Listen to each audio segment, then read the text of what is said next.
በስመ አብ ወወልድ ወመንፈስ ቅዱስ አሐዱ አምላክ አሜን። ኦሪት ዘፍጥረት ምዕራፍ 28 ይስሐቅ ያዕቆብን ጠራው፣ ባረከውም፣ እንዲህ ብሎ አዘዘው።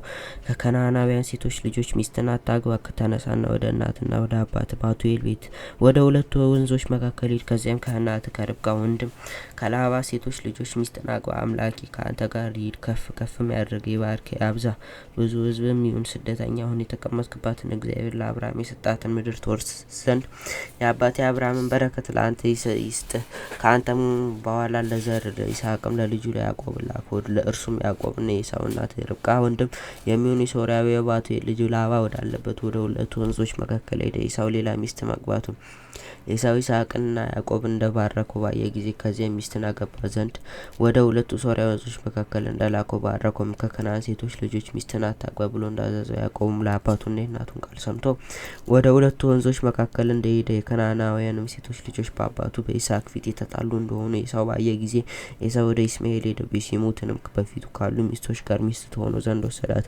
እርሷም የናኮር ወንድም የአብርሃም ልጅ የሆነው የኢስማኤል ልጅና የናባዋት እህት ናት። ያዕቆብም በቤቴል ያየው ሕልም። ያዕቆብ ከአዘቅተ መሐላ ወጥቶ ወደ ካራን ሄደ። ወደ አንድ ስፍራም ደረሰ። ፀሐይም ጠልቃ ነበርና በዚያ አደረ። ከዚያም ስፍራ ድንጋዮች አንድ ድንጋይ አነሳ፣ ከራሱም በታች ተንተርትሶ በዚያ ስፍራ ተኛ። ሕልምንም አለመ። እነሆም መሰላል በምድር ላይ ተተክሎ ራሱንም ወደ ሰማይ ደርሶ፣ እነሆም እግዚአብሔር መላእክት ይወጡበትና ይወርዱበት ነበር። እነሆም እግዚአብሔር በላዩ ቆሞበት ነበር። እንዲህም አለ፣ የአባቴ የአብርሃም አምላክ የይስሐቅም አምላክ እኔ እግዚአብሔር ነኝ፣ አትፍራ።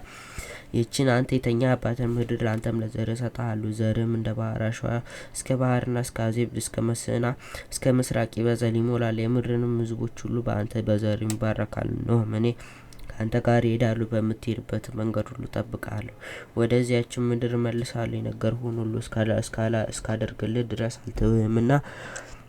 ያዕቆብም ከእንቅልፉ ተነስቶ በእውነት እግዚአብሔር በዚህ ስፍራ አለ፣ እኔ አላወቅኩም ነበር አለ፣ ፈራም። እንዲህም አለ፣ ይህ ስፍራ እንዴት ያስፈራ! ይህ ስፍራ የእግዚአብሔር ቤት ነው እንጂ ሌላ አይደለም። ይህችንም የሰማይ ደጅ ናት። ያዕቆብም ማልዶ ተነሳ፣ ተንተርሷት የነበረችውንም ድንጋይ ወስዶ ሐውልት አድርጎ አቆማት፣ በላዩም ዘይትን አፈሰሰባት። ያዕቆብም ያንን ስፍራ ቤቴል ብሎ ጠራው። አስቀድሞ ግን የዚያ ከተማ ስም ሎዛ ነበር። ያዕቆብም በእንዲህ ሲል ስዕል ተሳለ።